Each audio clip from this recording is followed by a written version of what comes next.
Well, first off, what is a transverse wave? By definition, a transverse wave can be described as a wave in which the direction of displacement is perpendicular to the direction of propagation. This can be seen in the surface wave of water. But what exactly does that mean? First, there needs to be a medium in which the transverse wave can travel through. It's important to note that transverse waves cannot propagate in a gas or a liquid because there is no mechanism for driving motion perpendicular to the propagation of the wave. Secondly, there needs to be an energy source in order to propagate a wave.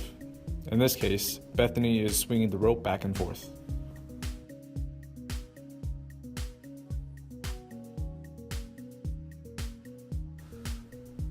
As stated earlier, the displacement of the medium is perpendicular to the propagation.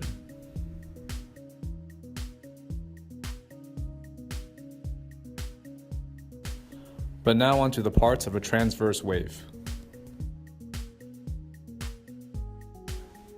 As we see here, this is known as the crest. This is known as the amplitude. The top is known as the peak. On the other hand, the bottom is known as the trough. When measuring from peak to peak, that is what's known as the wavelength. Now that you have been introduced to the parts of the wave, let's do a wave speed calculation. To begin, we need to know the linear density of the battle rope. The rope that we used in this example was a standard battle rope weighing in about 19 pounds at about 30 feet. This gave us the linear density of 0.943 kilograms per meter.